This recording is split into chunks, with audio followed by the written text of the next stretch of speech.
연구소 소장님이신 이대희 목사님이시고요. 이 시간 강의 제목은 정통 하브루타입니다. 제가 1월에 가서 이렇게 강의를 몇 주간 하루 종일에 걸쳐서 이렇게 들었는데 너무 귀한 은혜의 시간이 됐고, 또 그 강의를 듣고 끝나지 않고 저는 그때 계속 메모하고 또 화면을 이렇게 사진으로도 찍어가지고 한번 또 복습도 하고 하는 시간을 여러분 가졌습니다. 저는 여러분에게도 아주 좋은 시간이 되었으면 좋겠습니다. 우리 이대희 소장님 맞이하도록 하겠습니다. 여러분 반갑습니다. 이렇게 지난주가 부활주일이었는데 부활주일 잘 보내셨습니까?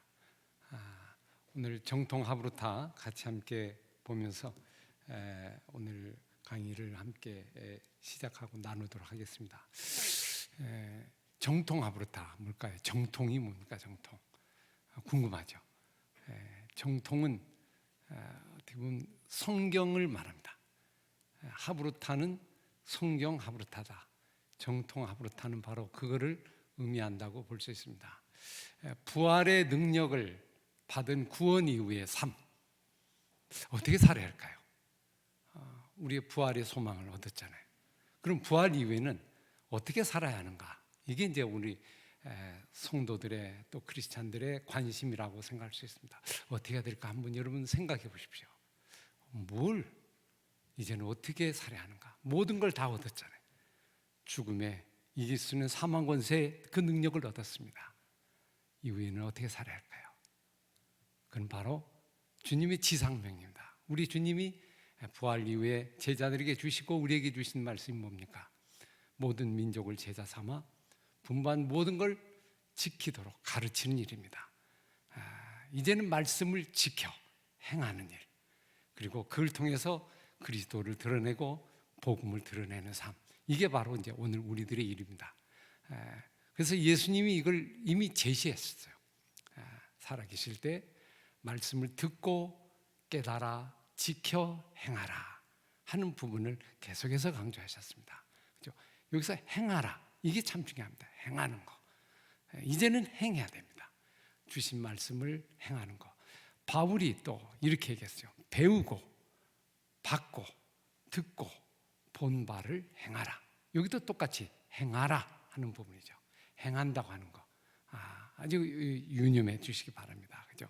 말씀대로 실천해 가고 응하는 일입니다. 우리 주님이 이 땅에 오셔서 말씀을 응하는 걸로 전 생애를 사셨습니다. 십자가의 죽으심도 바로 말씀을 응하는 일이었습니다.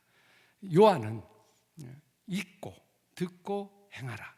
결국 요한계시록에서 동일하게 얘기하는 부분이다. 이것도 역시 행하라 하는 부분이죠. 행한다는 거. 근데 문제가 이제 이렇게 얘기를 들으면 그거 행하는 거 참 쉽지 않은데, 근데 거기서 딜레마가 걸리고 거기서 이제 어려움이 생기고 부담도 스럽고 이런 생각을 우리가 갖게 될 겁니다. 이제 오늘 이 부분을 우리가 한번 점검하면서 이 도구, 이 말씀을 듣기만 하고 지켜 행하는 것을 힘들어하고 있는 오늘 우리들에게 이 부분을 좀 어떻게 하면 좋을까 하는 걸 좀 제가 소개해드리고 같이 우리 삶 속에 적용하는 시간을 갖도록 하겠습니다. 참 여러분 어렵죠. 말씀을 많이 들은다. 설교 시간도 듣고, 그런데 실제적으로 우리가 삶 속에서 적용하는 게 그렇게 만만치 않습니다. 쉽지 않습니다. 여러분 이 말씀을 지켜 행하려면 뭘 해야 될까요? 어떻게 행할지 사도 바울이 제시했습니다. 자세히 주의하여 지혜를 구하라. 어떻게 행할지, 그죠? 그냥 행하는 게 아닙니다. 뭔가 그럼 어떻게 해야지? 어떻게 말씀을 적용해야지? 어떻게 우리의 삶 속에 해야지? 하는 부분을 이제 생각하고 지혜를 구해야 됩니다. 그 지혜를 구하는 그 부분이 뭘까요?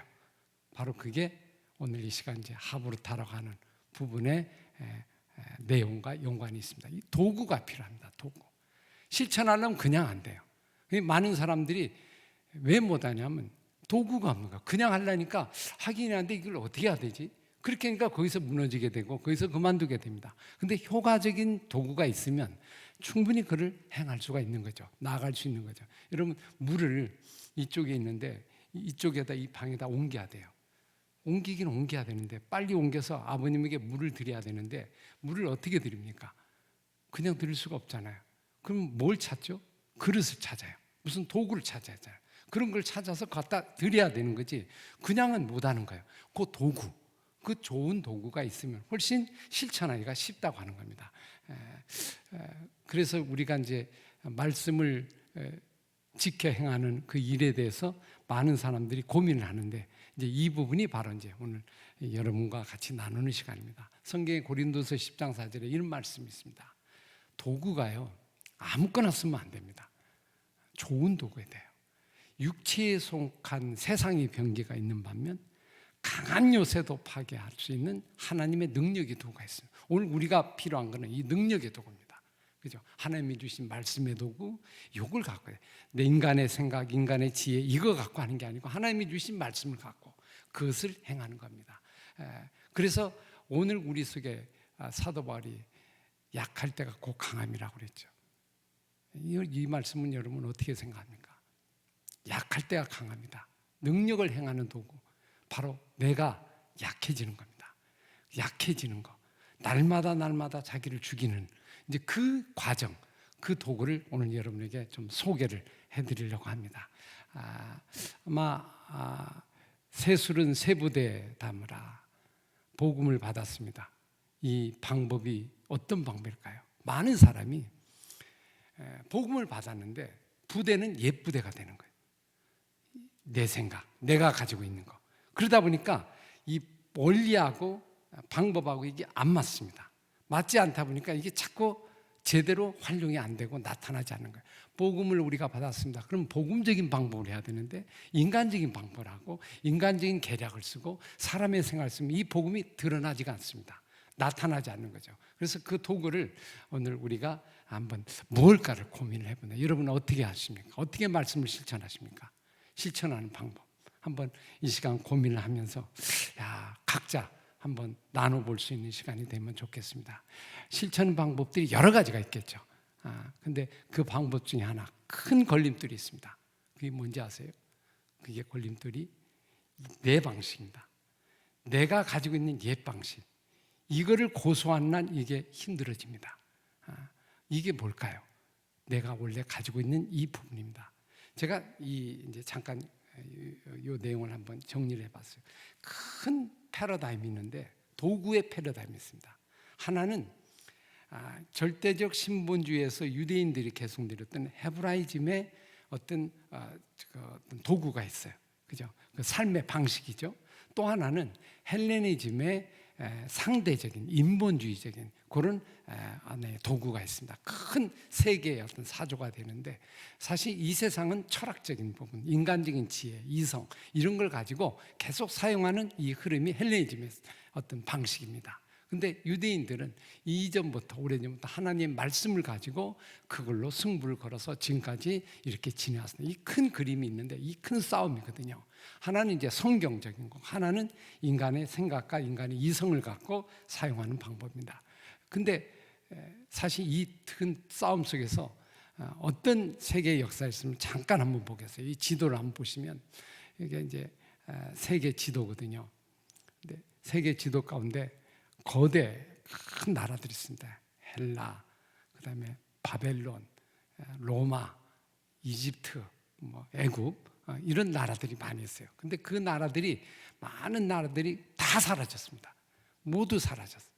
그리고 유일하게 남은 한 나라가 바로 이스라엘입니다. 유대인들입니다. 그 유대인들은 사실 끝까지 이 열강 속에서 끝까지 버티고 일어났습니다. 뭘 갖고 났어요? 나머지 큰 거대한 나라들은 다 역사에 사라졌어요.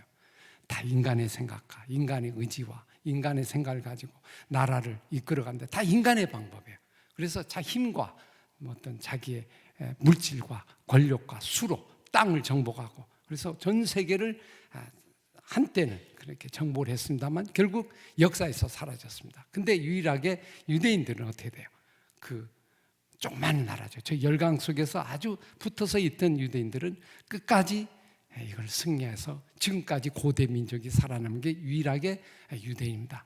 이들의 방식은 뭡니까? 이들은 하나님 말씀을 가지고 성경을 가지고 지금까지 이어왔습니다. 나라가 없던 나라 속에도 다시 회복해서 지금 세계의 어떤 강국으로 살아가고 있는 걸 우리가 볼 수 있습니다.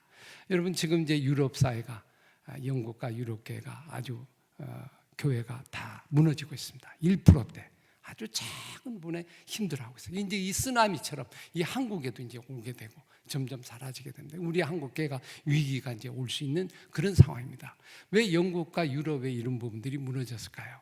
어떻게 보면 교회가 사실은 성경을 가지고 성경 속에서 이루어져야 되는데 헬레니즘의 이성적인 합리주의인 이런 부분들이 들으면서 성경이 절대적이지 않고 그냥 부분적으로 사라집니다. 그래서 많은 책 중에 그냥 하나고 교양서고 그러다 보니까 말씀이 깊이 내리지 못해서 가정도 그렇고 교회도 그렇고 무너진 게 가장 큰 요인이 바로 이겁니다. 이 싸움 속에서 우리가 어떻게 이겨나갈까? 이것이 우리의 관계, 하나의 도구죠.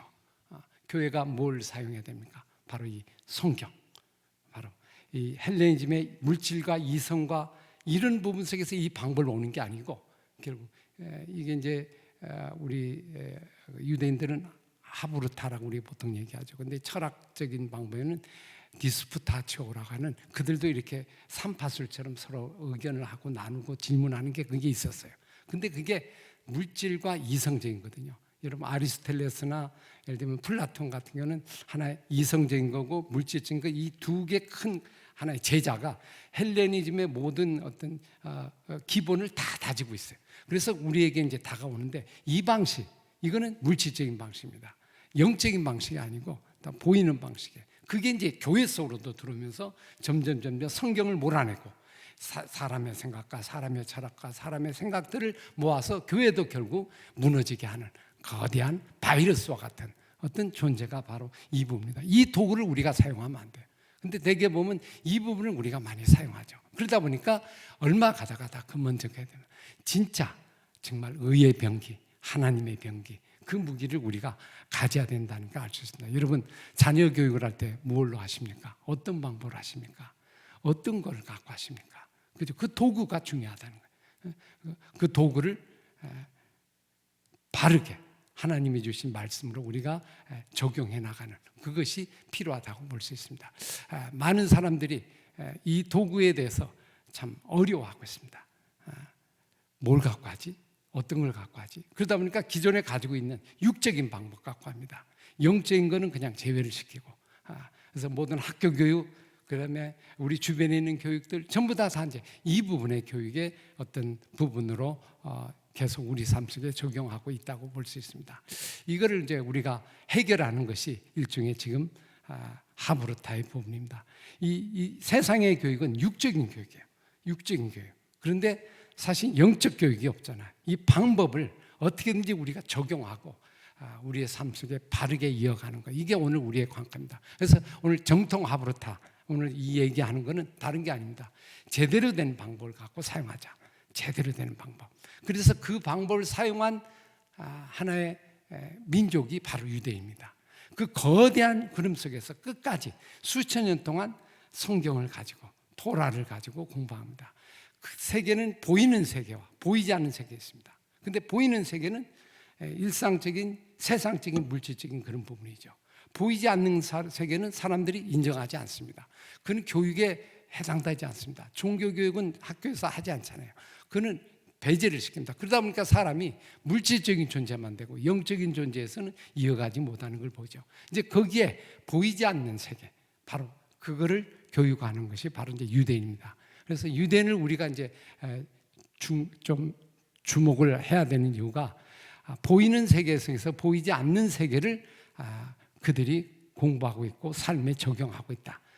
이런 면에서 우리 속에 상당히 의미가 있고 이걸 우리가 한번 배워보는 것은 앞으로 우리의 삶 속에도 그대로 영향력을 미칠 수 있는 어떤 요소라고 생각할 수 있습니다. 그 보이지 않는 세계를 가질 수 있는 교과서가 뭡니까? 바로 교과서가 바로 토라입니다. 그리고 탈무드입니다. 보이지 않는 세계를 할 수 있는 제가 오늘 이렇게 탈무드를 한번 가졌는데 여러분 원래 이게 이제 성경이잖아요. 성경이 토라인데 이거를 그대로 교육할 수 있도록 예를 들면 우리가 한번 교과서 그죠? 일종의 하나의 성경 교재 이걸 만든 겁니다. 그래서 이 안에 보면 여러분이 탈무드가 이게 이제 바벨론 탈무드라는 얘기인데 샤바트라고 해서 유대인 아니 안식일에 대한 걸 쓰여진 책입니다. 이 한 권인데 이렇게 큽니다. 이 안에 보면 이렇게 3단 형태로 아주 빡빡하게 구조가 이렇게 나와 있어요. 그래서 이거는 성경 하나의 성경 교재입니다. 그래서 이건 질문식으로 되어 있고 성경을 공부하는 교재를 만든 거죠. 그래서 수천 년 동안 자손대대로 전 민족이, 전 국가가 디아스포라 되는 흩어진 그 민족들도 동일하게 이걸 가지고 계속 공부합니다. 나오는 거예요. 성경을 공부하는 이걸 만들었다는 게 유대인이 참 탁월한 존재입니다. 그죠? 민족적인 교과서를 가졌다는 거 수천 년 동안. 오늘 우리들은 이걸 교재가 이제 이미 성경이 있죠. 이 성경을 가지고 우리가 공부하고 할 수 있는 부분이고, 저도 이제 관심을 가지고 성경 교재를 이렇게 그동안 이렇게 만들었고, 이걸 좀 탈무드와 같은 걸 한번 해보면 어떨까 이런 생각을 가지고 한번 지금까지 이렇게 해봤습니다. 유대인들의 가장 강점이 어디에 있냐면, 하브르타의 가장 강점은 성경에 있습니다. 이 토라에 있어요. 그리고 이 탈무드에 있어요. 그죠? 이 탈무드가 토라를 만약 없다 그러면 유대인 교육은 사실 지금까지 존속할 수 없었을 것입니다. 근데 이 성경을 가지고 꾸준하게 전 민족, 전 세대, 그죠? 그것을 가지고 공부했다는 게 이게 유대인 교육의 가장 중요한 핵심적인 요소라고 볼 수 있습니다. 일반 교육에는 교재가 다양한 뭐 인문학적 교재, 뭐 여러 가지 교재가 있죠. 근데 그런 교재가 요거 하나는 근데 그 교재를 우리가 삶 속에서 잘 적용해야 되는데 사실 우리는 이런 교재가 없습니다. 그래서 교육을 하기가 어려워진 거예요. 그래서 이제 하브르타는 어떻게 보면 무슨 교재입니까? 성경 교재. 성경 없는 하브르타는 없는 겁니다. 하브르타는 성경 하브르타예요. 그죠? 성경이 빠진 하브르타는 사실 하브르타예요. 여러분, 하브르타를 유대인들이 생각하게 된 건 어디서 생각하게 됐냐면, 결국 나라가 디아스포라에 흩어졌잖아요. 근데 그 속에서 성경을 공부할 수가 없는 거예요. 공부할 수 없는 그 속에서 어떻게 성경을 공부할까? 회당도 없고 성전도 없고 그리고 교사도 없고 랍비도 없는 거예요. 그러면 부모들인데 성경을 공부해야 하는데 성경 공부할 누가 가르칠 사람이 없잖아요. 그러다 보다 생각해 보니까 야, 그럴 게 아니고 서로 친구가 돼서 서로가 이렇게 주고받고 하자. 그래서 거기서 질문이 나오게 되고 그 성경을 공부하다 보니까 그게 하브르타 방식으로 나오게 된 거예요. 그러니까 선생님이 설명하고 가르친 거 없어도 질문만 가지고 성경을 가지고 하다 보면 자연스럽게 어떻게 됩니까? 공부할 수 있다는 거예요. 서로 선생이 되고 학생이 되고 번갈아가 돼서 그것이 자연스럽게 그들의 문화 속에 지금까지 진행해 왔다고 볼 수 있습니다. 지금 우리 코로나 어떤 이 시대 속에서 우리가 같이 말씀을 나눌 수가 없잖아요. 이거 해야 되는데 무슨 좋은 방법이 없을까? 어떻게 보면 이 삼봉계가 이 좋은 이 기회를 이 하브르타는 것도 하나의 방법이라고 볼 수 있죠. 말씀을 나눌 수 있는 좋은 방법을 한번 나눌 수 없을까 해서 이렇게 세미나를 하는 것도 어떤 의미에서는 유대인의 하브르타가 시작한 동기의 배경과 거의 비슷하다. 그런 의미에서 우리 한국교회가 이 속에서 새롭게 성경을 공부할 수 있는 좋은 도구를 하나에 만들어내는 귀한 역사가 이 삼봉교회를 통해서 일어나면 얼마나 좋을까 하는 생각이 제 가슴속에 듭니다. 한국교회의 이 씨앗이 일어나가는 그런 시간이 되면 좋겠습니다. 그래서 참 4주에 걸쳐서 우리 목사님이 계속 이어서 이거를 갖다 하고 있다는 건 위기 속에 하브르타가 생긴 거와 거의 동일한 그런 내용이라고 볼 수 있죠. 저도 이제 사실 하브르타의 부분을 이전부터 한 30 몇 년 전에 제가 중고등부 전도사 사역을 할 때 사실 수련회를 갔는데요. 제가 신대원 다닐 때인데 성경 공부가 3시간씩 이렇게 수련회 시간이 가장 중요하잖아요. 그런데 선생님들이 휴가를 못 내는 거예요. 갑자기. 그래서 선생님들이 거의 없는 거예요. 수련을 진행하기가 어려운 거예요. 그래서 이걸 어떻게 할까 고민하다가 이걸 어떻게 하지? 이렇게 한번 해보자. 그래서 고등학교 2학년 학생들 3학년은 시험 보니까 바쁘니까 2학년을 벌써 미리 훈련을 해가지고 그 훈련된 그 교사를 만들었어요. 그리고 제가 질문식을 나눠주고 그리고 수련회를 갔어요. 교사가 없어도. 그렇게 해서 했는데 한 3시간 동안 오전마다 오전 시간 성경을 공부했거든요. 잔디밭에 모였는데 이런 일이 일어났어요. 점심시간인데 밥을 먹으러 가는데 밥을 먹으러 오지 않는 거예요. 잔디밭에 모여서 끊임없이 질문하고 얘기 나누면서 이야기꽃을 막 펼쳤는데 밥 생각을 잊어버리고 계속 앉아있는 거예요. 말씀의 재미에 빠져서 끊임없이 빠지는 걸 보고 이거다, 맞다, 이거다. 이제 그때부터 제가 이제 사실 이 질문식의 부분으로 계속 공부하면서 가르치면서 이렇게 해왔던 것이 이제 제가 하브루타를 하게 된 하나의 시작점이라고 이렇게 볼 수 있습니다. 이제 그런 측면에서 보면 오늘 이 시간도 아마 그런 의미의 좋은 동기가 될 수 있다고 생각합니다. 유대인들은 하브루타의 성경이 가장 중요해요. 이 성경을 가지고 어떻게 계속 적용할 수 있을까? 이거를 생각하면서 만드는 게 뭡니까? 어릴 때부터 말씀을 계속 암송하고 듣고 하는 쉐마입니다. 이 쉐마에 사실 쉐마 없는 하브루타는 없습니다. 축적이 안 된 가운데는 이 토론과 대화도 안 돼요. 하브루타라는 건 어떻게 보면 예수님이 12살 때 성전에서 주고받고 이렇게 토론한 거 일종의 하브루타거든요. 근데 사실은 하브루타는 어떻게 보면 문화입니다. 서로 짝을 맺어서 맺는다. 거기에 질문하는 방식이 들었는데 이거는 13세 이후에부터 일어나는 거예요. 사실 축적된 가운데 같이 대화를 나누는 거예요. 만약 축적이 안 되면 내 생각을 하게 되잖아요. 서로의 생각을 하게 되고 그러다 보면 논쟁이 되고 싸움이 될 수도 있는 거고요. 그리고 근데 충분히 말씀 가운데 있는 가운데 나누는 말씀을 나누게 되니까 훨씬 거기서는 정말 어떤 경쟁이나 이런 것들이 생기지 않고 자기 주장이 안 나오게 되죠.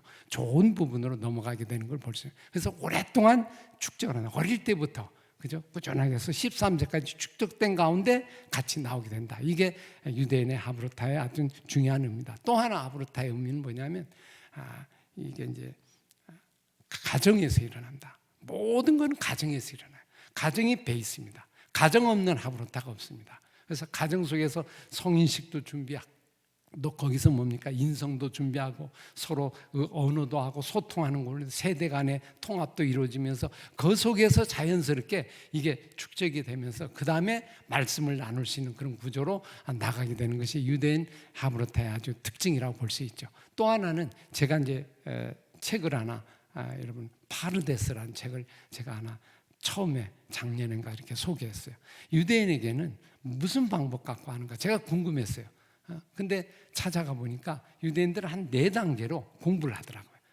그 방법이 PRDS, 소드 이래서 이 방법으로 소개하는 걸 좀 소개하겠다. 그래서 그 파르데스라고 하는 4단계 공부, 육적 단계에서 영적 단계로 넘어가는 그 단계를 가지고 있는 게 이제 유대인 교육의 어떤 그 저변 속에 들어있는 겁니다. 이건 누구한테 소개를 안 해서 제가 잠깐 이걸 가지고 좀 소개를 했습니다. 여러분이 나중에 그는 책을 한번 참조해 보시면서 적용해 보시면 좋겠습니다. 근데 이제 문제는 참 좋은 점이 있는데 한 가지 저에게 오는 의문점은 이게 그들은 복음이 없잖아요.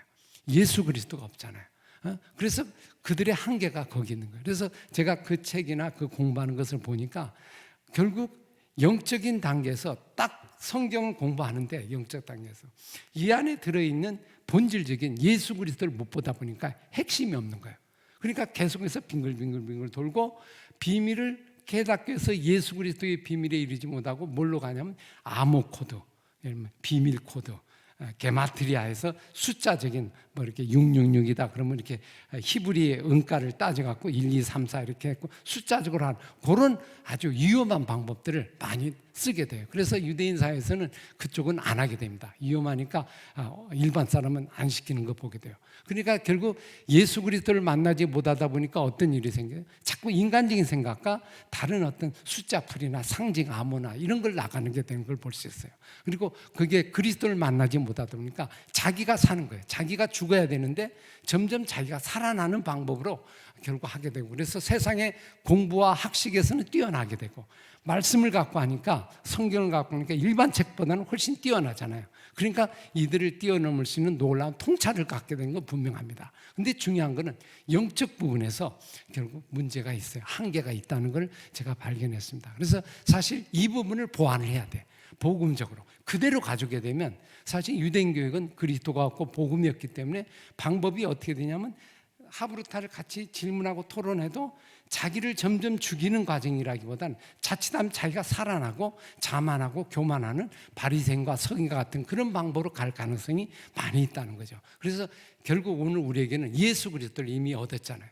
본질을 이미 얻었습니다. 본질을 얻었으면 이제는 본질을 갖고 출발해요. 그래서 1단계, 2단계, 3단계, 4단계 저는 이렇게 4개를 이렇게 좀 제시하는데요. 여러분, 세계가 보이는 세계가 보이지 않는 세계가 있잖아요. 그럼 보이는 세계는 지금 여러분들이 이렇게 앉아 있는 보이는 것이 지금 보이는 겁니다. 근데 여러분이 저를 보면 보이는 게 뭐예요? 이것만 보이죠. 근데 제 마음은 안 보이잖아요. 제 마음을 보는 거, 그게 2단계예요. 마음. 내가 무슨 생각이 있을까? 저 사람은 어떤 마음을 가지고 있을까? 이걸 미리 알아보는 거. 그 다음에 내 마음이 보이는데 이 마음이 내 안속에 영적인 존재잖아요. 내가 마음의 존재보다. 그래서 내 영적인 존재까지 들어가서 그거를 파악하고 그 영혼과 생명을 바라보는 그거를 우리가 이제 공부하는 겁니다. 근데 그걸 뭘로 공부하는? 이미 성경이 계시했어요. 성경 속에 사람의 마음과 영혼과 생각들과 살아가는 걸 알려주는데 성경을 통해서 그거를 우리가 이해하고 또 발견하고 공부하는 겁니다. 그러면서 하나님의 원래 의도하신 바, 원래 생각하신 바 그거를 추구하고 거기에 발견해서 하나님의 마음과 하나님 생명을 얻는 4단계까지 가는 보통 이 4단계 부분을 저는 미리 토크라고 이렇게 이제 한번 이름을 붙였어요. 그래서 처음 단계 미크라 단계를 미크라는 그냥 보이는 단계를 이렇게 보는 거고요. 그 다음에 리시마는 그 안에 우리 심정 속으로 안 속으로 들어가서 함께 만나고 그리고 토탈을 가지고 그걸 가지고 성경을 가지고 전체를 한번 검증하고 그걸 가지고 마지막에 최종적인 예수 그리스도를 만나는 이런 과정들을 한번 이해를 하면서 제가 이제 이렇게 매뉴얼들을 만들어서 한번 이렇게 제시를 하고 있습니다. 오늘 뭐 짧은 시간에 여러분에게 이렇게 알려드릴 수는 없지만 하여튼 하나님 말씀 속으로 깊게 들어가서 그 안에 예수 그리스도가 숨어 있는데 그 예수 그리스도를 발견하는 과정입니다. 그래서 오늘 우리가 이제 성경을 공부하는 오늘 뭐 이전에 하브루타 아마 강의를 했기 때문에 자세한 것들은 많이 얘기했을 것 같아요. 그래서 오늘 이 시간에는 어떤 부분을 좀 한번 나누고 싶냐면 직접 본문을 같이 보면서 그죠? 그걸 가지고 실제적으로 정통 하브루타 성경을 어떻게 구체적으로 공부하면서 우리 삶 속에 적용하는가 이렇게 한번 풀어가는 것이 훨씬 좀 유익하다 생각해서 짧지만은 우리 이제 여러분 그 가지고 집안에 계시고 가정에 계신 여러분이 성경을 한번 펴시고 성경을 같이 나누면서 저와 함께 한번 이걸 좀 경험을 해보시면 좋으라고 생각합니다. 말씀 속으로 깊게 들어가서 그 말씀 속에 어떤 진수들 그 보물들을 발견하면서 그를 서로 나누고 서로 생각하는 부분입니다. 근데 그 방법이 질문을 통한 방법이고 그죠? 대화를 통하는 방법이다 하는 겁니다. 자, 여러분 한번 성경을 한번 펴보실 수 있기를 바랍니다. 누가복음 제가 잘 아는 본문을 한번 선택을 했습니다. 누가복음 10장 25절 누가복음 10장 25절에서 37절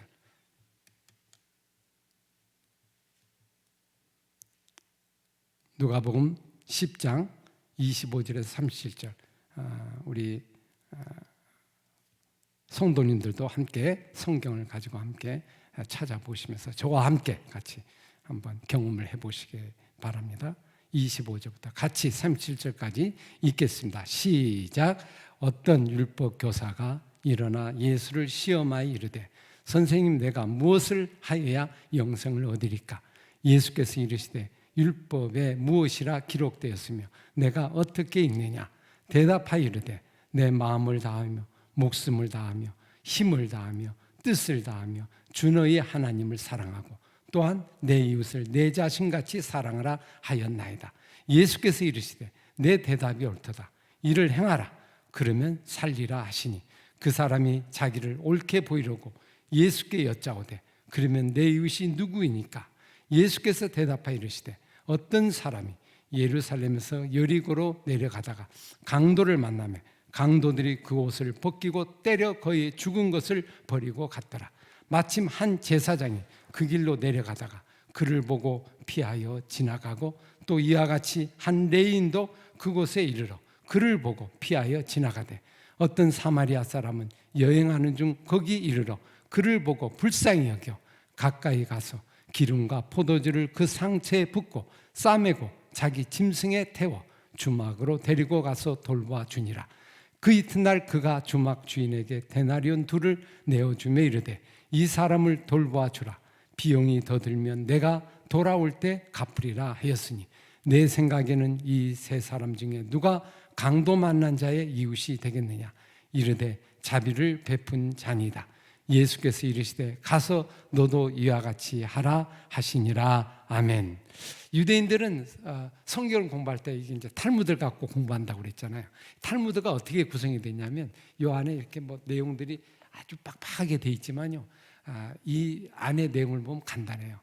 질문이 나옵니다. 이게 이제 샤바트잖아요. 그러면 여기 안식일에는 예를 들면 쉐마를 읽을 때 언제 읽으면 좋습니까? 어느 시간에 읽으면 좋습니까? 어느 때 읽으면 가장 좋은 시간입니까?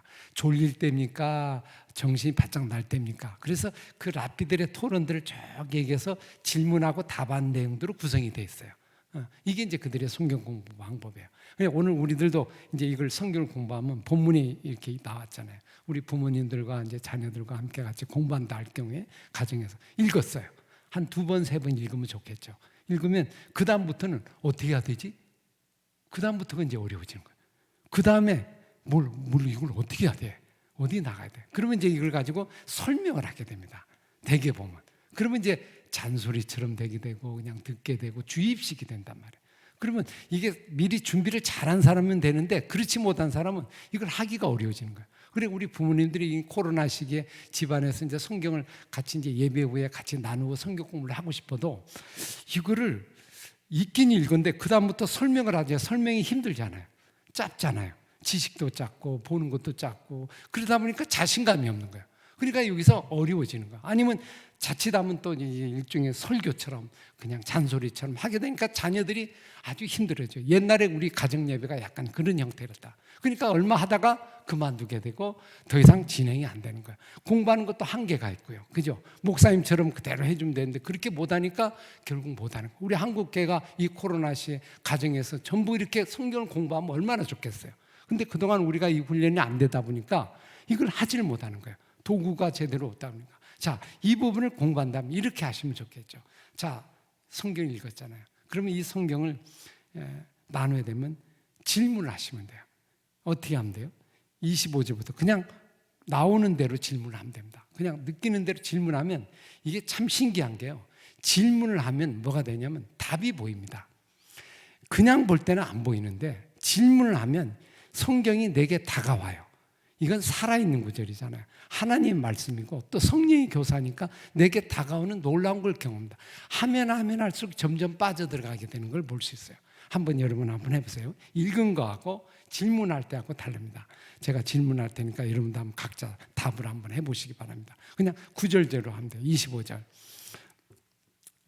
누가 예수님께 왔습니까? 그냥 쉽게 질문하면 돼요. 처음에는요. 그러면 그냥 있는 대로 율법교사가 일어나 예수를 시험하러 왔어요. 예수를 올 때 왜 왔죠? 이렇게 물어보면 돼요. 근데 시험하러 왔다. 그렇게 나오죠. 그러면 왜 시험하러 왔나? 좀 자세가 별로 안 좋네. 이런 생각이 들 수 있잖아요. 그러면 와서 질문한 내용이 뭡니까? 선생님, 내가 무엇을 하여야 영생을 얻을까? 영생 얻는 문제를 가지고 왔단 말이에요. 자, 그러면 이걸 이제 성경을 읽을 때 책으로 읽으시면 안 돼요. 책으로 읽으면 재미가 없어져요. 그리고 공부하는 것이 돼요. 살아있는 역사, 생생한 역사를 하면 현장으로 가야 돼요. 2000년 전으로 들어간다고 생각하고 예수님 마음, 율법교사의 마음을 잊고 이걸 보셔야 돼요. 자, 그러면 어떤 질문이 생겨요? 아마 궁금한 거 질문이 있습니까? 한번 이렇게 이제 물어보는 거죠. 그러면 어떤 질문이 생겨요? 이런 질문이 생기죠. 내가 무엇을 하여야 영생을 얻으리까? 이렇게 했는데 예수님이 딱 보시니까 여기 보니까 시험하여 이르되 그랬잖아요.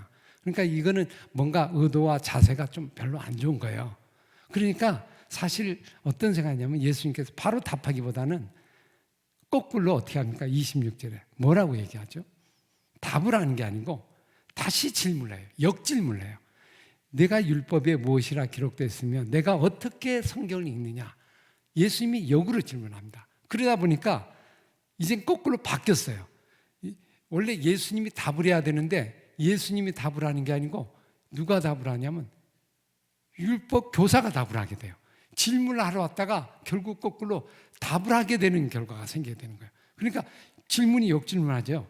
야, 그랬더니 대답하이르되 뭐라고 합니까? 내 마음을 다하고 목숨을 다하여 힘을 다하며 뜻을 다하여 주 하나님을 사랑하고 내 자신을 내 이웃을 내 자신같이 사랑하라 하였나이다. 사실 이미 가지고 있었어요, 답을. 요거 예수님이 제대로 알고 있나? 나도 율법 교사인데 예수님도 좀 율법은 랍비잖아요. 그러니까 랍비가 제대로 알고 있나? 아마 확인하려고 한번 왔는데 결국 거꾸로 자기가 이걸 대답하고 말았어요. 그죠? 나오는 거죠. 이제 그러면서 주고받고가 이어졌죠. 오늘 우리 부모님들도 성경을 할 때 어떻게 합니까? 그냥 보고 질문을 한번 해봅니다. 그러면 아이들이 얘기하잖아요. 자녀들이 얘기하잖아요. 가족들이 얘기하잖아요. 그러면서 점점 서로 마음이 하나가 되고 말씀에 집중하게 됩니다. 몰입하게 됩니다. 점점 그 상황으로 들어가게 되죠. 아, 그렇구나. 하셨다. 그랬더니 예수님이 내 답이 없네. 맞네. 내 대답 잘했어. 네가 아는 거. 그럼 여러분 이제 예수님의 속마음을 한번 읽어볼까요? 아까 왜 내면적인 마음까지 좀 읽어보라고 그랬잖아요. 그러면 예수님께서 내 대답이 옳도다 하는 마음에는 무슨 뜻이 들었을까요? 야, 이미 답을 알고 있는데 뭐하러 나한테 왔니? 이런 얘기잖아요. 그거 다 알고 있는데 사실 그럼 나한테 이거 질문한 거는 어쩌면 다른 의도가 있는 거 아니야? 이런 생각이 들 수 있잖아요. 너 그대로 살면 되지. 이대로 행하라. 이제 그렇게 얘기합니다. 그러니까 이 율법 교사는 할 말이 없어지는 거예요. 그죠? 더 이상 할 얘기가 없어지죠. 들켰어요. 아이고, 들켰구나. 내 마음, 속마음 확 들킨 거죠. 그랬더니 이제 이 사람이 두 번째, 이제 뭐 합니까? 이대로 물러설 수는 없죠. 두 번째 안이 나왔어요. 두 번째가 뭡니까? 29절. 그 사람이 어떻게 하려고? 질문합니다. 질문인데 내 이웃이 누굽니까? 이렇게 질문하는데 그 앞에 내용이 뭐예요? 자기를 옳게 보이려고 질문한다. 사실은 이제 두 번째 이 사람이 도전을 한 거예요. 첫 번째 시간에는 자기가 좀 어떻게 보면 예수님께 밀렸어요. 근데 두 번째는 내가 원하는 걸 좀 얘기하는, 자기를 옳게 보려고. 이거는 내가 아는 거야. 내가 아는 지식이야. 누가 내 이웃입니까? 이건 내가 다 알고 있어. 당신 알고 있는가? 한번 물어보는 거예요. 그죠? 어쩌면 유대인 사회에서는 이웃이 뭡니까? 동족들, 민족들, 우리 민족들 이런 걸 의미하는 거예요. 아마 이 답을 알고 딱 얘기하는 겁니다. 여러분도 우리가 그랬잖아요. 어떤 거를 이렇게 질문할 때 내가 알고 있는 거를 알고 있나 모르고 있나 하면서 질문하는 경우가 많이 있잖아요. 자기 자랑을 하거나 자기를 드러내거나. 일종의 이 율법 교사는 바로 그런 사람입니다. 그러면 예수님 입장에 누가 이웃입니까? 그럼 우리는 보통 어떻게 얘기하죠? 이웃? 내가 생각한 이웃을 또 얘기를 하겠죠. 이렇게. 그러다 보면 또 같이 밀려 들어갈 거예요. 같이 꼬이게 될 거예요. 그죠? 이 사람 자체가 아주 마음 자체가 심성이 좋은 사람이 아니에요. 그러니까 예수님을 시험하고 예수님을 걸고 넘어지려고 오는 거다. 그렇다면 이 사람을 좀 바뀌게 하려면 이런 방법을 쓰지 않겠죠. 예수님의 탁월한 모습을 여기서 한번 발견합니다. 어떤 모습이 보입니까? 두 번째 장면이죠. 앞에는 첫 번째 장면, 30절부터는 다른 장면이에요. 예수님이 대답하여 이르시되. 대답이요. 뭐죠? 대답이 비유예요.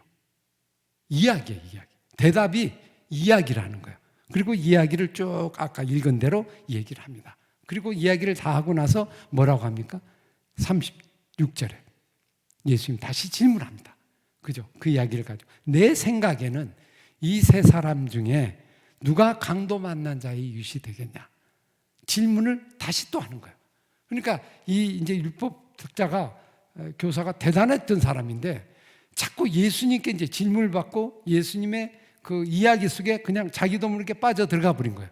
그리고 그 이야기 속에 그거야 뭐 답 쉬운데 그러면서 말하기를 자비를 베푼 자입니다. 이렇게 얘기를 합니다. 그랬더니 예수님이 뭐라고 하죠? 그래. 그럼 너도 이 사람처럼 그렇게 살면 되겠네. 너도 이렇게 행하라. 이제 그렇게 하면서 오늘 이야기는 끝이 나는 겁니다.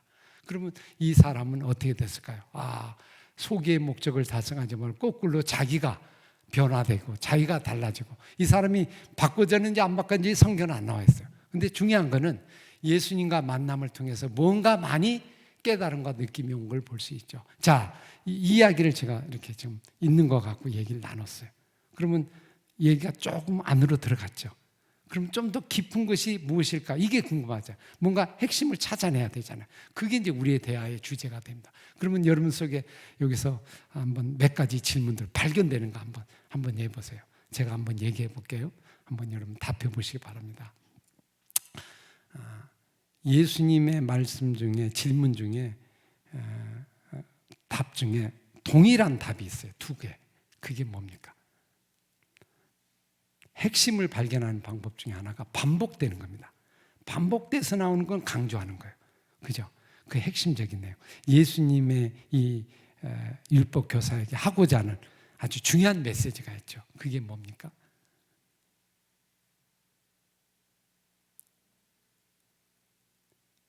(28절하고) (37절에) 28절에 뭐라고 하죠? 대답이 옳다. 이를 행하라 그러면 살리라 그랬죠.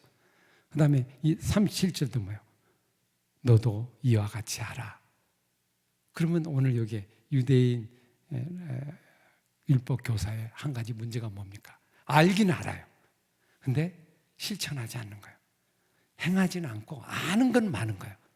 그대로 사는 게 문제인데 그걸 살지는 못하는 거예요. 거기에 걸린 거예요. 그죠? 자, 그러면 율법 교사의 질문으로 넘어가요. 율법 교사가 두 가지 질문했죠. 무슨 질문했죠? 첫 번째, 율법에 내가 무엇을 하여 영생을 얻으리까? 그 질문을 했죠. 또 하나 질문이 뭐예요? 내 이웃이 누구입니까? 이 질문을 했어요. 두 가지 질문이죠. 그럼 거기에 대해서 답을 한 거잖아요. 예수님이 답. 그러면 여러분 여기서 이제 말씀드리고 궁금한 게 뭐가 있어요? 나오는 게 뭐가 있어요? 이해가 안 되는 게 뭐가 있어요? 아마 저는 여러 가지가 있는데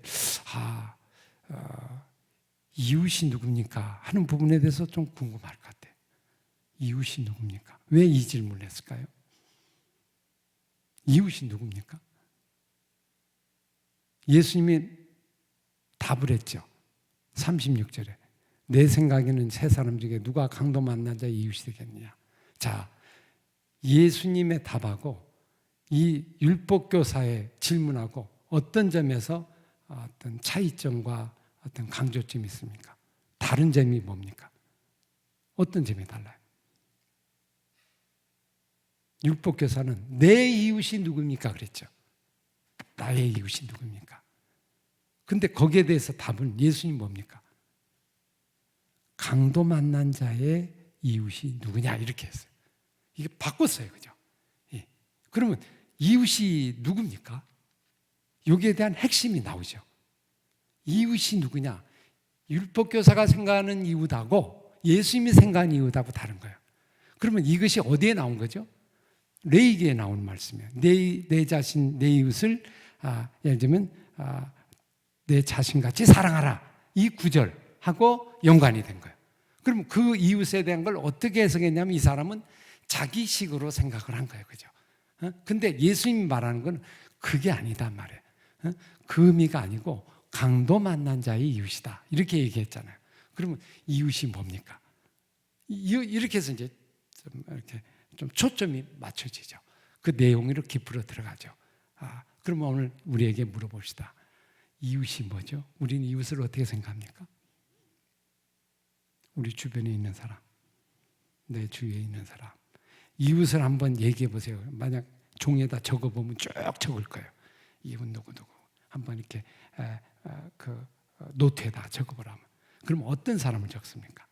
내가 아는 사람을 다 적죠. 맞죠? 아는 사람. 모르는 사람을 적습니까? 안 적죠. 내가 알고 내가 있는 그러면 좋아하는 사람도 안 적어요. 아니 싫어하는 사람도 안 적겠죠. 원수들 적어요? 안 적죠. 내 돈을 띄어먹고 도망간 사람 안 적어요. 아주 원수 같은 사람, 내 마음에 있는 사람, 힘들어하는 사람, 이웃을 적어요? 안 적어요. 우리는 동일합니다. 어쩌면 지금 유대인과 이 율법교사가 동일하게 이웃을 한번 명단을 작성해 보세요. 그러면 그렇게 작성을 할 거란 말이에요. 그죠? 나오게 되는. 근데 예수님의 얘기는 이 사마리아의 이 비유를 통해서 뭘 얘기해요? 이웃이 강도 만난 자의 이웃이 누구냐? 네 생각에 그렇게 얘기했잖아요. 그러면 이웃이 어디로 넘어가야 한다는 거예요? 어떻게 넘어가야 한다는 거예요? 완전히 생각 자체가 바뀌는 거예요. 생각 자체가 완전히 다르게 개념이 열어요. 이웃이라는 거는요, 어쩌면 전혀 모르는 이 사마리아 사람이 이 강도 만난 사람과의 사이는 잘 아는 사람이에요, 모르는 사람이에요? 잘 몰라요. 그죠? 오늘 처음 만나는 부분이에요. 이 사람이 나에게 베풀어 준다 해서 나를 도와줄 사람도 아니에요. 그죠? 내가 마지막까지 책임지고 부비를 주고 한다고 해서 도와줄 사람이 아니에요. 근데 그를 이웃으로 생각하고 도와줬단 말이에요. 그러면 오늘 우리가 이것이 계명의 말씀이고 레위기의 말씀이다. 레위기가 말하는 건 그걸 의미하는 거다 이 말이에요. 그걸 명확하게 예수님이 꼭. 그러니까 사실은 이 율법교사는 자기를 나타내려고 하는데 오히려 자기가 거꾸로 역으로 오히려 배우고 돌아가는 그 과정을 이렇게 볼 수 있습니다. 또 여기서 궁금한 게 뭐가 있을까요? 그러면 또 궁금한 게 이런 생각이 들죠. 야, 이 사마리아 사람이 이웃을 향해서 도와준 그 사랑의 모습을 보면 뭐가 발견될 수 있습니까? 앞에 레인하고 제사장하고 차이점이 뭡니까? 왜 레인과 제사장은 그냥 지나갔을까? 왜 사마리아 사람은 그에게 더 가서 자기의 모든 걸 해서 도와주고 돈을 다시 벌어서라도 끝까지 도와주겠다 했을까? 어디에 차이점이 있을까? 여기 보면 9절을 보십시오. 9절 보면 레인하고 제사장이 똑같이 한 행동이 나오죠. 31절, 32절. 어떻게 나와요? 그 사람을 보고 뭐하러 지나갔다? 피하여 지나갔다. 레인도 그 사람을 봤죠? 보고 어떻게 했어요? 피하여 지나갔다. 봐요? 본 것까지는 똑같아. 본 것까지는. 근데 오늘 사마리아 사람도 봤죠? 보고 피하여 가지 않고 어떻게 했다고 나와요? 보고 불쌍히 여겨 가까이 갔다. 그리고 그를 돌보아주고 자기의 모든 걸 도왔다. 이게 달라요. 두 사람은 피하여 가고 한 사람은 적극적으로 그 사람을 향해서 들어가고 그리고 자기의 모든 걸 다 주고. 왜 이렇게 차이가 날까요? 무엇이 차이가 날까요? 이걸 우리가 생각해 보면 되죠. 왜 우리가 이웃에 대해서 사랑이 안 될까요? 아마 이 부분이 걸리지 않았을까? 그럼 사마리아 사람은 어떤 점에서 중요한 점이 단어가 나옵니까? 여기 아주 중요한 단어가 나죠. 율법교사가 해석한 단어가 뭐죠? 자비를 베푼 자니다 그랬어요. 근데 이 사마리아 사람은 마음이 어떻게 됐어요? 마음이 불쌍히 여겨 자비를 베푼 마음이죠. 불쌍히 자비라는 거예요. 그럼 어떻게 보면 이거는 예수님과 동일한 마음이에요. 자비로운 마음이 생겼다는 거예요. 이 마음이 생겨야 돼요. 이 마음이 두 사람은 안 생겼고 한 사람은 생겼다는 거예요. 그것이 끌려간 거죠. 그것이 자기의 모든 걸 다 털어버린 거예요. 오늘 2데나리온이 있는데 이 2데나리온은 한 데나리온 하루 품삯이잖아요. 또 한 데나리온 하루 품삯이면 그러면 예를 들면 이틀의 품삯이에요. 그러면 이게 이제 여간비로 따지면 한 어떻게 돼요? 우리가 보면 좀 한참 한 달, 2달 이렇게 될 수도 있겠죠. 그때 당시로는 도와줄 나요. 근데 더 필요하면 더 준다는 거 아니에요? 그러면 어떻게 해서 이런 행동이 나왔으며 두 사람은 그런 행동 못하고 샥 지나갔습니까? 그럼 오늘 우리가 이제 이웃에 대해서 어떤 사람에 대해서 도와줘야겠다는 마음이 생기는데 어떤 사람은 해도 어떤 사람은 하지 않나요? 그럼 어디에 차이가 있는가? 바로 마음의 차이 있죠. 불쌍히 여기는 마음. 이 부분이 있어야 돼. 근데 이러면 또 이제 궁금한 거 한번 물어보죠. 어떤 궁금함이 생겨요? 불쌍한 마음이 저는 안 들어요. 저는 안 생기는데요. 어떤 사람 생기고 어떤 사람 생기고 이 불쌍한 마음이 생기려면 어떻게 해야 돼요? 어떻게 해야 돼요?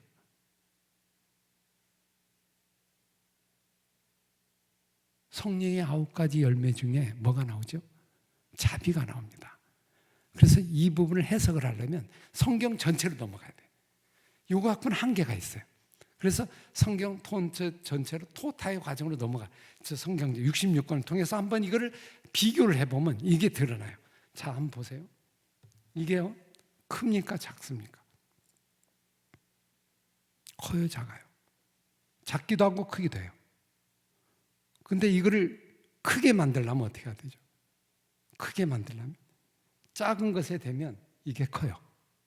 근데 이걸 작게 만들려면 어떻게 돼요? 큰 것에다가 이렇게 되면 이건 작아지는 거예요. 작다 크다는 거는 비교에 의해서 달라지는 거예요. 맞죠? 그죠? 그러니까 이 말씀을 의미를 발견하려면 이와 비슷한 거를 갖다 놓으면 이게 드러나게 돼 있어요.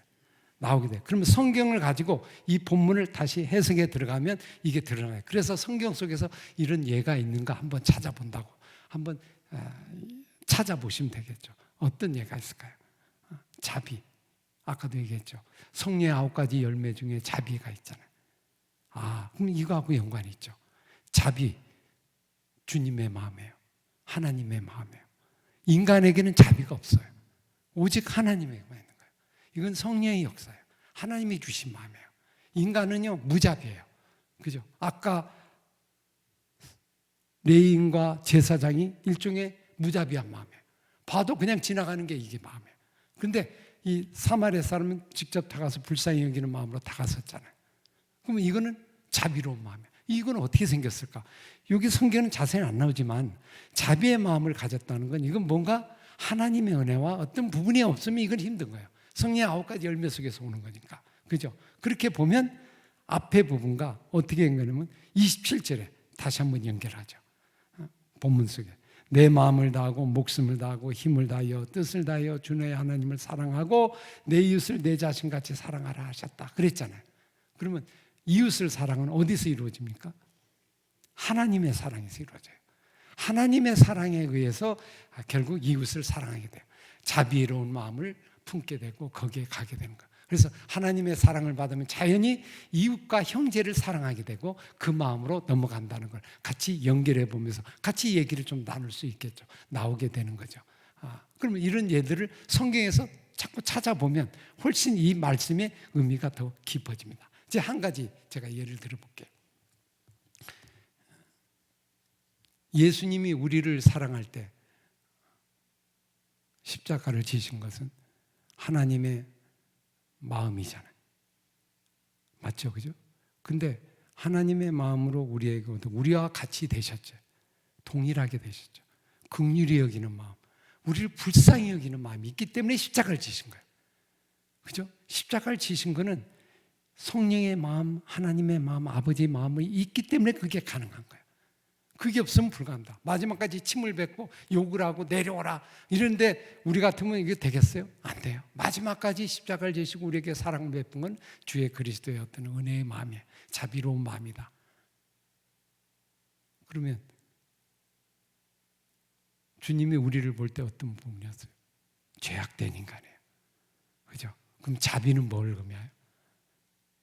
상대방의 어떤 조건, 여건 그런 걸 보지 않고 그 상태만 보시면서 불쌍히 여기는 그 마음이 들면서 그 마음이 이게 하나님이 주신 마음이다. 이렇게 우리가 또 이제 정리해 볼 수 있고 나올 수 있죠. 그럼 우리가 이제 적용 한번 해볼까요? 한번 이렇게 우리 주변에 강도 만난 자 같은 사람이 누가 있습니까? 그죠? 이웃이 누구 있습니까? 이웃에게 사랑을 어떻게 베풀어야 할까? 이렇게 한번 질문해 볼 수 있죠. 그럼 우리 가족 중에 강도 만난 자를 우리 이렇게 생각해요. 진짜 강도 만난 사람이 바로 그런 사람이라고만 딱 정해지는 순간 이웃이 안 되는 거예요. 이웃이라는 거는 이미 정해진 개념에서는 자기 그림 속에만 들어있잖아요. 그게 오늘 예수님 거는 그 이상으로 창조적인 이웃이에요. 오늘 이 순간에 새로 생기는 거예요. 만들어지는 거예요. 원수가 이웃이 될 수 있고 계속 만들어질 수 있는 거예요. 그게 이제 이웃의 개념이라고 볼 수 있죠. 그러면 오늘 우리 중에 어떤 때는 아빠가 강도 만난 자가 될 수 이웃이 될 수 있어요. 엄마가 강도 만난 자가 될 수 있고요. 바로 형이 바로 내 강도 만난 자 이웃이 될 수도 있어요. 왜냐하면 오늘 이 강도 만난 자는 힘들어하고 있고 어려워하고 있고 고통스러워하고 있고 상처받고 이런 사람이잖아요. 그럼 그 사람에게 다가서서 그 사람 마음으로 도와주고 격려해주고 힘을 주면 그게 바로 오늘 이웃이 될 수 있는 부분이 될 수 있다. 나올 수 있다. 어쩌면 전혀 다른 사람이 될 수 있고 이제 이런 말씀을 가지고 같이 나누는 그런 시간. 그러면 이 시간이 시간도 모르게 점점 들어가서 다양하게 이 말씀을 통하여 얘기를 나누게 됩니다. 오늘 이 본문을 보시면서 여러분 예수님의 어떤 하브르타가 그대로 이렇게 배어 있어요. 전혀 질문 갖고 하잖아요. 질문을 던지면서 질문 갖고 얘기를 나누고요. 그죠? 그리고 그 속에서 깊은 곳에 들어. 예수님 말씀 많이 안 해요.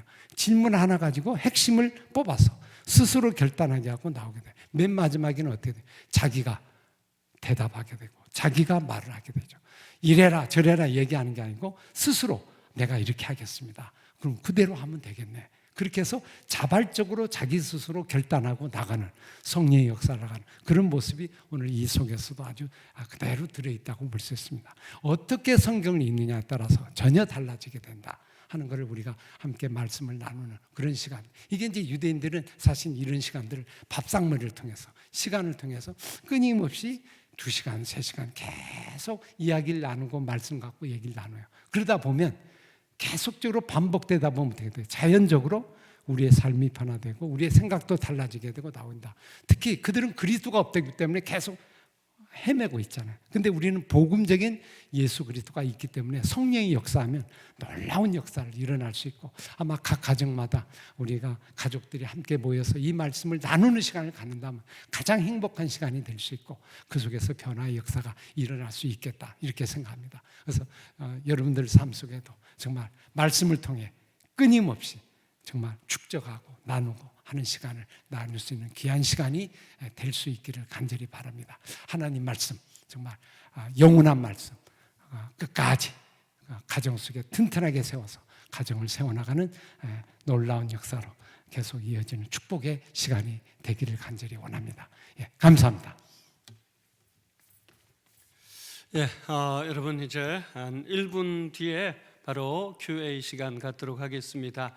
여러분이 질문이 있으면 뭐든지 질문하시면 제가 그것에 대해서 질문하고 또 답변 듣는 시간 갖도록 하겠습니다. 1분 후에 바로 토크로 이어지겠고요.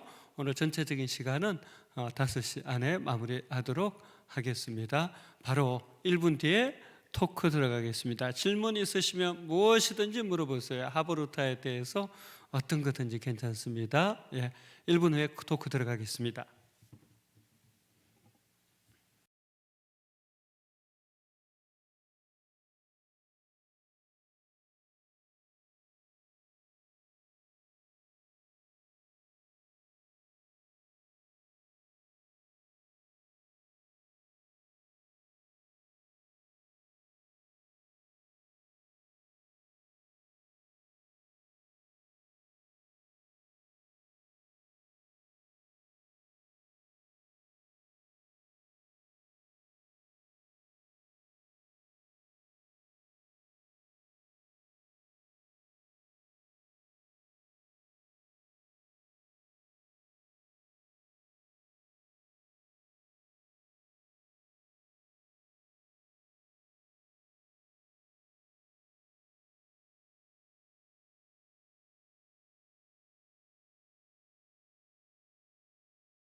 하브루타 이 부분을 한번 공부하려면 꼭 이 부분을 알고 들어가야 깊게 말씀을 들어가는데 좀 도움을 얻을 수 있는 책이다 이렇게 생각해서 한 3권을 이렇게 추천해 드립니다. 예, 특별히 자녀 축복 기도 중에 이건 빠뜨리지 말고 여러분 꼭 가십시오라고 좀 우리 부모 세대를 향해서 권하고 싶은 이 기도는 꼭 자녀들이 자기 전에 해 주었으면 하는 그래서 좀 소개해 주시면 좋겠습니다. 저는 그 예수님을 닮아가는 자녀 이게 가장 중요한 부분이라고 생각합니다. 그래서 모델이 중요하잖아요. 그냥 무조건 이거 해주십시오, 저거 해주십시오보다는 예수님이 지혜가 잘하고 그 기도 잘하고 그리고 영적으로 하나님도 사랑스럽고 사랑과의도 관계가 사랑스러운 그 누가복음 2장 52절 말씀 그거를 가지고 예수님을 모델로 계속 닮아가는 기도를 아마 해주시면 아마 가장 좋은 기도가 되지 않을까 이렇게 생각이 됩니다. 예, 우리 자녀들이 예수님 닮아갈 수 있도록 저도 예수님 닮아가고 또 축복의 통로가 되게 해달라고 꼭 기도하는데요. 또 그 파르데스라는 책 참 독특한 것 같습니다. 사실은 여러 가지 학습법이 있었는데 이게 참 자칫 잘못하면 엉뚱한 곳으로 빠지는 것 같아요.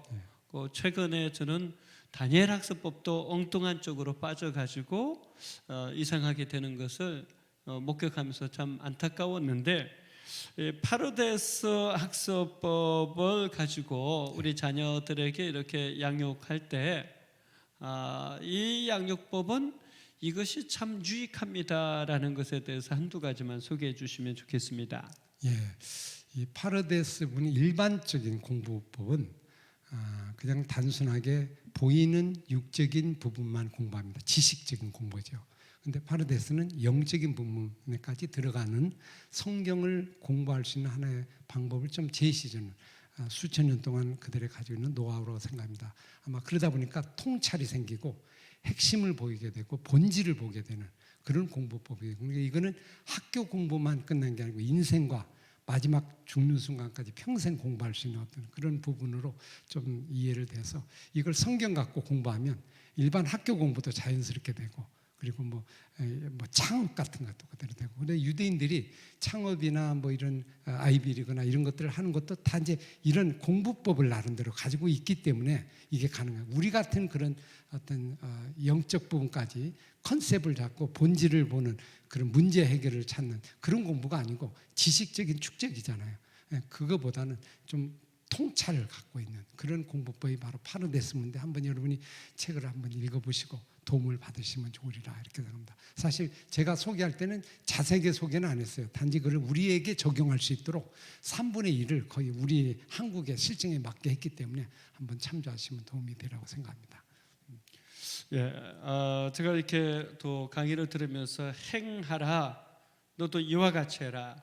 근데 사실 우리 시대 교육은 부모님 세대가 말씀대로 행하고 본을 보이고 이게 쉽지 않은 시대였단 말이죠. 또 성경의 기준과 가치와 의미를 담아내면서 자녀 세대에게 그 신앙 유산을 상속하는 그것이 어려운 세대였단 말이죠. 그럼에도 불구하고 이제 길을 찾아가야 되는데 그조차도 결국 행해야 되고 너도 이와 같이 하라라고 예수님이 말씀하신 것처럼 해야 되는데 부모 세대를 향해서 이것만큼은 꼭 지켜주십시오. 이것만큼은 꼭 행해 주십시오. 부탁하고 싶은 부분이 있으시면 좀 얘기해 주십시오. 예, 이제 행하는 게 따라간다고 저는 생각합니다. 따라가는 게 행하는 거다 이렇게 생각합니다. 그러니까 말씀을 따라가는 거죠. 이게 부모를 따라오기는 한계가 있잖아요. 부모도 부족한 게 있고 흠도 있고 또 자녀들 입장 속에서는 또 존경심도 없는 부분도 있고 요즘 세대는 더구나 그러니까 사실은 나보다 더 귀한 거 변하지 않는 그 진리의 말씀을 정말 따라갈 수 있도록 그들에게 가르치고 시간을 만들고 밥상머리 같은 그런 시간들을 통해서 같이 말씀을 나누는 시간을 본을 보이는 모습들 이런 게 참 전 중요하다고 생각하고요. 내가 그리스도를 본받는 자 된 것처럼 너희가 나를 본받으라 하는 것처럼 정말 부모님들이 성경을 읽고 또 기도하며 말씀을 나누는 그 자체가 지금은 아니지만 나중에는 아주 좋은 영향을 미치고 본을 해서 그 삶의 영역을 마치는 그런 부분이 되겠다 생각합니다. 예수님이 제자들과 함께 있을 때는 제자들도 다 도망갔어요. 근데 나중에 예수님이 행하셨던 것이 나중에 생각이 나서 결국 예수님대로 따라갔잖아요. 우리 부모님들도 주님을 사랑하는 모습을 그대로 좀 어려워도 노력하고 애쓰면 아마 그거를 자녀들이 본받아서 결국은 영향이 미치는 그대로 삶을 따라가는 삶이 될 수 있을 거라고 생각합니다. 그게 정말 중요한 것 같아요. 이거 완벽하지는 않아도 노력하는 것, 애쓰는 것. 사실 자녀들은 그것들을 다 지켜보고 있는 것 같아요.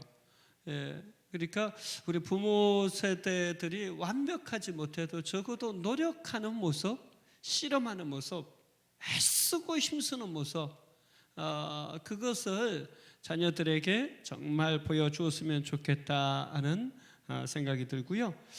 또 하브루타를 들으면서 참 적용이 중요하다. 마지막에 적용을 많이 이렇게 강조해 주셨는데 문득 그런 생각이 들었습니다.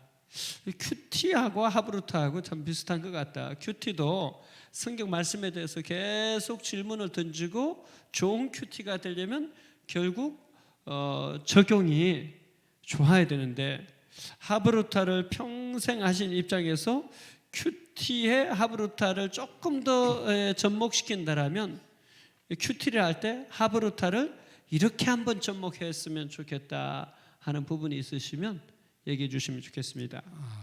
이제 아무래도 이제 하브루타는 좀 시간이 이렇게 좀 여유가 있고 좀 시간이 있어야 하는데 짧은 시간에 하려면 자꾸 필요한 것만 내가 느낌이 오는 것만 그냥 자꾸 하잖아요. 적용이 자기 적용으로만 빨리 쉽게 될 수 있는데 그러다 보면 반복적이고 늘 비슷비슷하고 더 이렇게 확장이 잘 안 됩니다. 근데 하브루타는 어느 한 부분에 깊게 들어가서 그 안에 있는 그 본질적인 부분들을 우리가 궁금한 부분을 씨름하면서 이렇게 발견하는 거거든요. 그러니까 이제 큐티에 적용한다 그러면 많은 걸 하기보다는 그 중에서 한 가지 자기에 다가오는 부분을 좀 끈질기게 야곱처럼 물고 늘어지면서 그 속에서 본질과 그 주님의 마음과 그 주님의 생각을 잡아서 그걸 삶 속에 적용하는 그런 방식으로 여러 가지를 하려고 하기보다 그 속에서 하나 오면 어느 구절에서 그걸 가지고 기도하면서 꾸준하게 들어가는 눈을 키우는 거. 그러다 보면 한 번 가다 보면 점점 눈이 열려지게 되고 보이게 되고 그래서 저는 그렇게 생각해요. 내가 말씀을 보는 게 아니고 보여진다고 봅니다. 자꾸 보여지게 되고 보이네. 점점 보이네. 그러면서 점점 말씀 속으로 들어가는 거. 이제 그런 경험이 큐티 속에 좀 있다 보면 좀 생동감이 있고 좀 기존의 큐티에서 좀 더 한 걸음 더 나가는 큐티가 되지 않을까 생각합니다. 예, 결국 그 하브루타는 적용과 대화, 질문 속에서 계속해서 조금 더 깊은 수준으로 이제 파고 들어가는 그 부분이 참 중요한 것 같고요. 또 하나 제가 생각에 든 것은 또 하브루타하고 코칭하고도 조금 비슷한 것 같아요.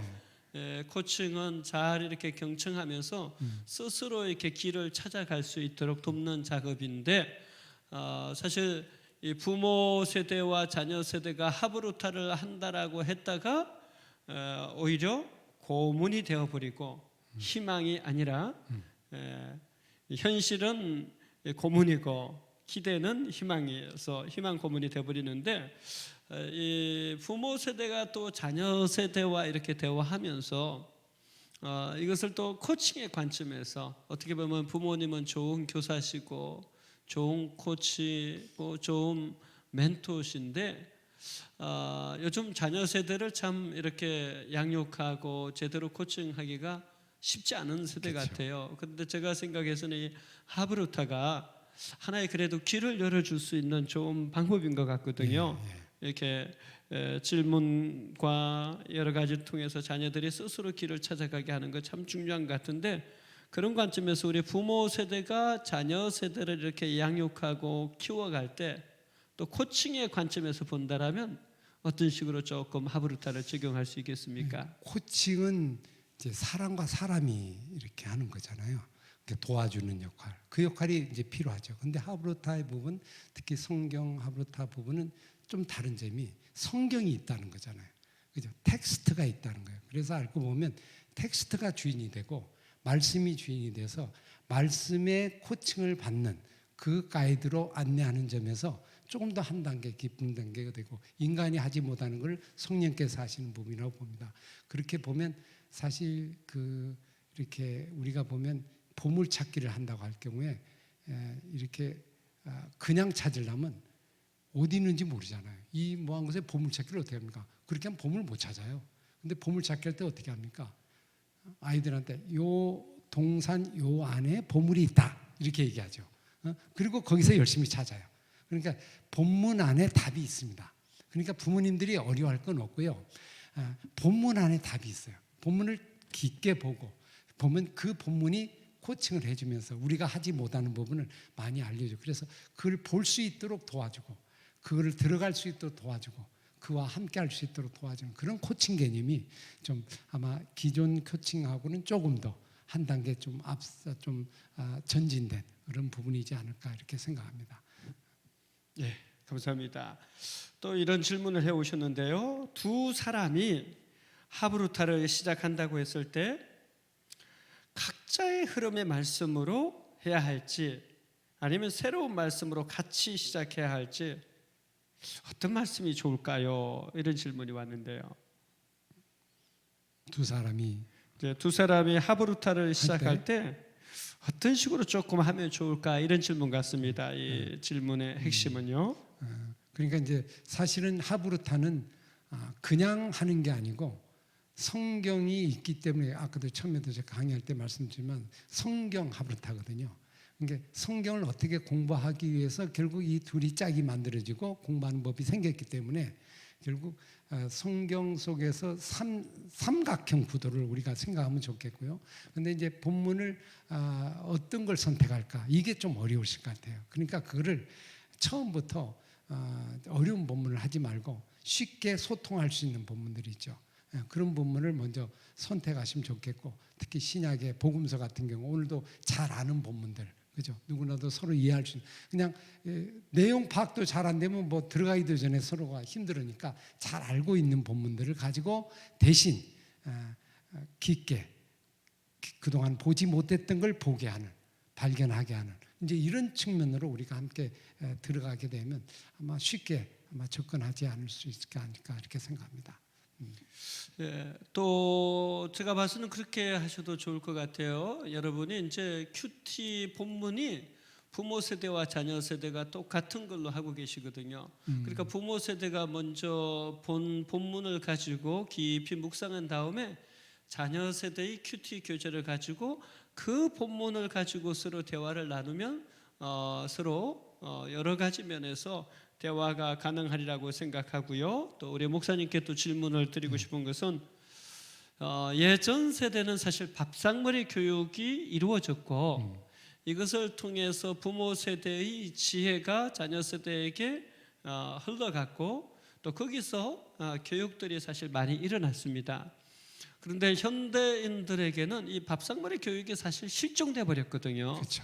이 밥상머리 교육이 실종된 상황에서 가정이 부모 세대가 자녀 세대에게 신앙 유산을 전수하기 위해서 어떤 노력이 좀 필요할까요? 참 바쁜 세대 속에서 밥상머리를 한다는 게 참 유대인처럼 안식일이 정해져서 전 민족적으로 하면 되지 우리는 그런 문화가 아니잖아요. 그러니까 사실 그게 하기가 현실적으로 어렵습니다. 제가 밥상머리 교육에 대한 책을 이렇게 써서 강의를 다니고 많이 이렇게 만나보면 좋다고는 다 얘기해요. 근데 막상 시간 내고 그걸 하기가 참 어렵다고 많이 고민을 합니다. 그래서 사실은 저는 그렇게 생각을 해요. 밥상머리는 어느 장소를 한 곳에만 딱 이렇게 정하려니까 그게 어려운 것 같아요. 이게 어떤 때는 만남의 장소는 늘 이렇게 유동적이지 않을까. 그래서 그 속에서 예를 들면 이런 경우 저 같은 경우 이제 그렇게 적용해 볼 수 있는데요. 매주마다 하기 어렵잖아요. 그러면 사실 한 달에 한 번 정도라도 이렇게 할 수 있겠고 아니면 바깥에서 만나는 그런 장소 속에서 외식이나 이런 걸 식사를 나누면서 하여튼 미팅 시간을 만들어서 거기서 단순히 밥만 먹고 얘기를 나누는 게 아니고 거기서 한 주제를 같이 함께 나누면서 소통을 나누는 그런 식으로 우리가 나누면 좋겠고 또 아니면 각자 자기들의 이야기가 있잖아요. 그 이야기를 가지고 같이 이렇게 소통을 나누는. 그래 밥상머리라는 게 꼭 식탁이 아니고 어떤 우리 주변에 있는 장소들, 또 모임의 장소들, 예지의 장소들 좀 이렇게 넓혀서 하시면 좋겠고, 요즘 SNS나 이런 걸 통해서도 종종 시간을 정해서 큐티 같은 이런 본문을 주고 거기서 주고받고 하는 그런 식 속에서 조금씩 만남을 계속 이어가는 그런 훈련이 필요하지 않을까 이렇게 생각합니다. 이거는 결국 체득되는 거지, 그냥 체득이 안 되면, 몸으로 안 되면 어렵거든요. 작게라도 조금씩이라도 자꾸 만남을 갖는 시간, 그런 것이 좀 필요하지 않을까 생각합니다. 예, 쉽게 말해서 부모 세대와 자녀 세대가 때를 얻든지 못 얻든지 기회를 가지셔야 되고, 그 기회를 가졌을 때 가장 자연스럽게 질문하고 대화하고 공유, 공감, 소통할 수 있다라면 그것이 밥상머리 교육의 대체가 또 될 수 있고 하나의 대안이 될 수 있다라는 것으로 이렇게 이해하시면 되겠습니다. 마지막 질문인데요. 요즘 이렇게 어린 아이들이 있는데 이 7세 미만 유치원인데요. 하브루타를 시작하려고 할 때 끈질기게 파고들기가 어려운 점이 있죠. 어려운 점이 있죠. 어린 아이들과 꾸준히 하브루타를 이어갈 수 있는 방법이 있을까요? 마지막 질문입니다. 그 이제 이게 흔히 보면 하브루타 중에 가장 중요한 질문 중에 한 가지 우리가 생각하기엔 재밌는 게 하나 있는데요. 단답형처럼 질문이 딱딱 끊어지면 그 다음에 연결이 안 됩니다. 꼬리를 타고 하는 거죠. 계속 그의 생각을 타고 계속. 그래서 짤막한 하나의 본문을 가지고, 만약 요한복음 3장 16절 짤막한 한 구절을 가지고 우리가 이제 같이 이렇게 요절을 이렇게 나누잖아요. 그럼 거기에 대해서 질문을 뽑아내는 겁니다. 이렇게 질문, 그냥 말로도. 그럼 하나님이 세상을 이처럼 사랑하사, 그랬으면 하나님이 그냥 그 본문 갖고도 같이 대화를 나누게 짧게요. 잘 알고 있는 본문을, 하나님이 세상을 사랑했다고 하는데 세상이 뭘까? 그죠? 세상 속에 너는 어디 있을까? 사랑이 뭘까? 이렇게 이제 얘기를 나누는 그런 방법으로 얘기하면 좋겠고요.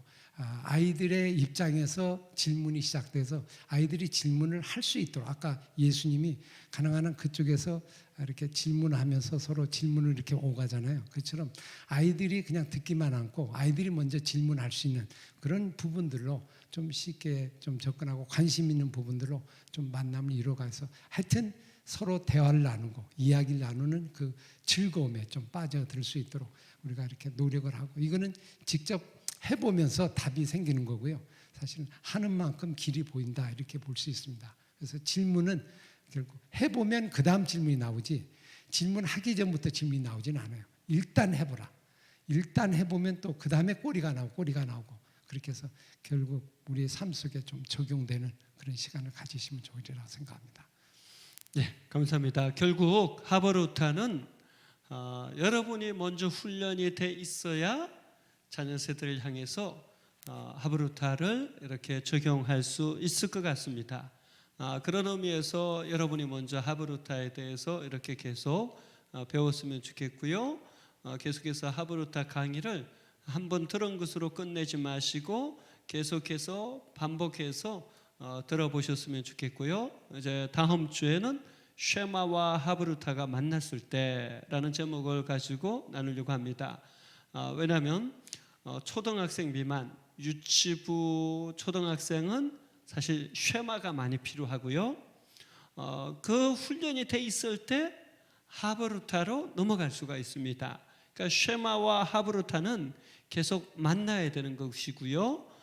그 과정을 또 어떻게 다음 세대와 같이 해갈 수 있는가에 대해서 계속 마지막 네 번째 만남, 다음 주에 하브루타 세미나 마지막 시간을 다시 한번 갖도록 하겠습니다.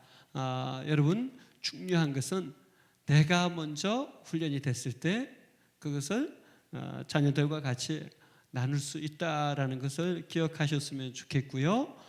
여러분, 이제 다음 주에 이제 또 구체적인 실천편에 대해서 제가 좀 다룰 수 있도록 그렇게 하겠습니다. 함께 해 주셔서 감사합니다. 또 다음 주에 뵙겠습니다. 목사님 감사합니다. 감사합니다.